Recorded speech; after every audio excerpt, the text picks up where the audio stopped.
back to another Gran Turismo 7 video, guys. I hope you've all had a good week. I'm going to try something a bit different, and I hope you like it.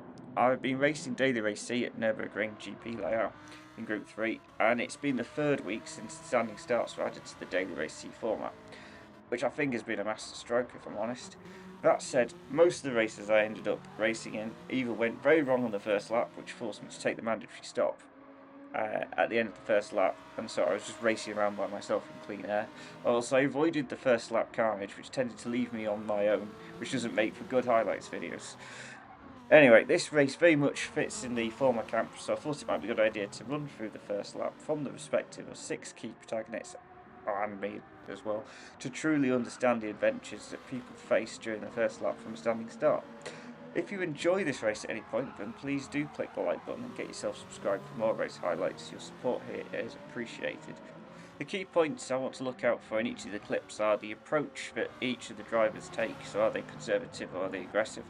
The driving lines, are they consistent or are they ducking and diving? The racecraft, are they actually making moves and does this help them make ground overall? And their use of driving aids. So without further ado, we'll get into the action. So we'll start with the Lamborghini in P5 and we'll look at the race at the front. I think the key point here is the Ferrari on the right hand side is very keen to get onto the inside of the first corner and is willing to do so at any cost.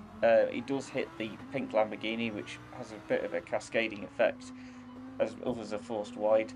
This particular guy does seem to have a little bit of a lack of awareness of what's going on his left and right. He does tend to like to steer into people. I think, as I say, I don't think there's anything malicious. I think it's just a lack of awareness. There's a fair amount of carnage going on between the 3 Lamborghinis in front, and our man sees an opportunity. So he's on the inside and he's on the grass, which isn't great, but it gives an opportunity to this Ferrari.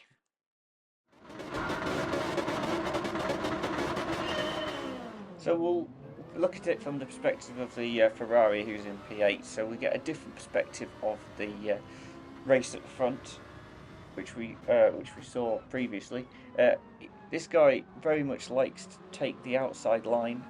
He's not using any driving aids, which I think is contributing towards that. And I think he's just trying to use the opportunity to find space, to try and keep out of other people's way.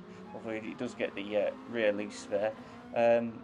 But he has got a great seat to the carnage and chaos that unfolds going into this following S-bend.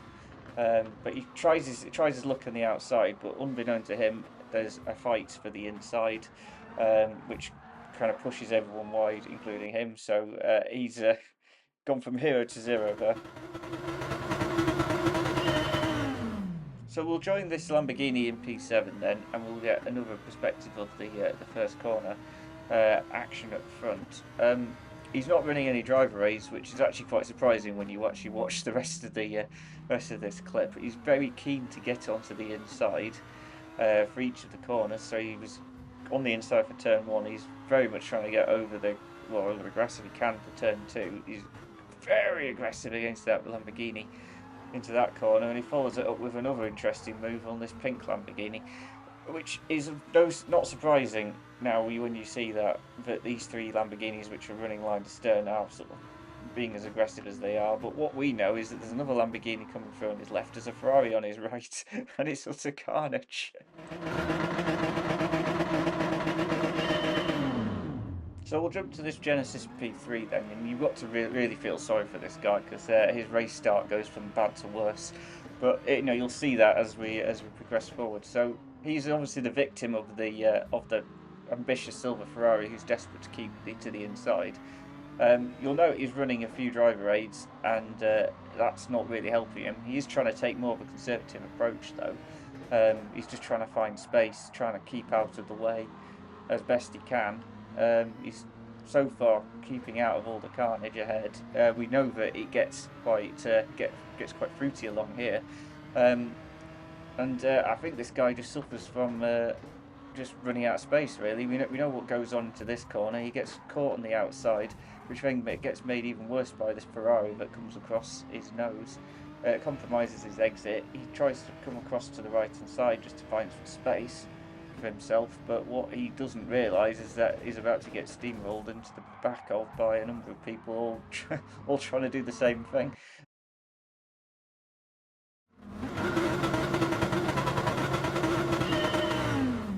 So we'll jump to the Lamborghini in P11 then. This is the same guy who unceremoniously barged the Genesis out of the way. It doesn't have a particularly great start when compared to the other cars around him. I know that the Ford GT and the Ferrari did seem to be a much better starter than the Lamborghini, at least relatively. But he's lost all those positions, and he definitely now sees this as an opportunity to try and get as many of these places back as he can. So he's going as wide as he can to pick up the inside line for this next corner here. So he's sort of getting back to the position he was in when he started. We obviously know that up ahead things are going to start getting tighter, things are going to start slowing down, which works quite well for him because actually he ends up picking up the inside line for this next corner, whereas the carnage and chaos seems to be taking place on the outside. But he sees this as an opportunity now. He's lost places at the start, he wants to try and gain them back. He's on the inside line and just goes straight into the back of the Alpha and then just unashamedly just keeps going against the Genesis. You may have seen at the end of the last clip, but there was a pink Ferrari that was on the outside of the hairpin, and this clip goes some way to explaining sort of what goes on there. So we've got this Ferrari, which has got a relatively good start. He's sort of taking the middle ground. He's using some of the driving aids, which is fine, but he's taking a fairly conservative approach. He's trying to make sure he's on the inside line, but he's being respectful of the Ford GT. Unlike that Alpha, which just seems to come out of nowhere. But as we know, the green Lamborghini on our right hand side is very much keen to try and make some positions, and so what you don't really see is how much of a battle there is between this Ferrari and that green Lamborghini.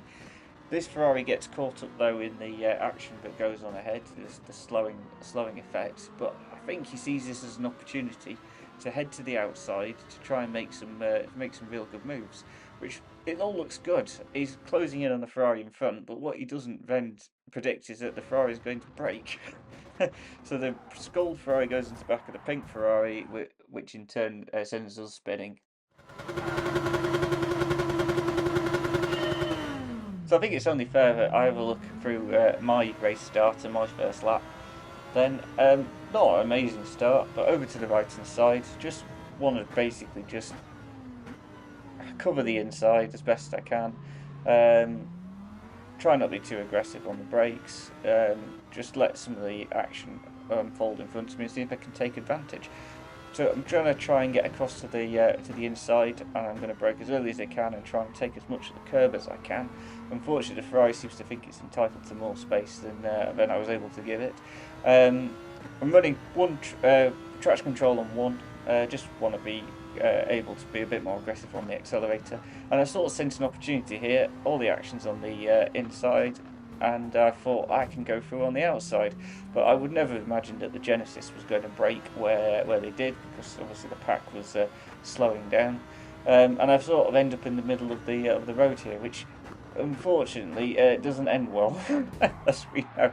So I've got loads of damage. I've got front bumper damage, and I've got left and right front hubs damaged. So the only thing I can really do at this point is go into the pits at the end of the first lap, get the mandatory stop out of the way, and see where we end up. And 6th place is actually where I end up, which was actually quite interesting. So if you've got any thoughts on the race, then please do put those in the comments. I do enjoy reading and responding to them. And if you enjoyed this video at any point, then please do click the like button and get yourself subscribed for more race highlights, because your support is appreciated. I hope you enjoyed the video today, and hopefully I'll see you again soon.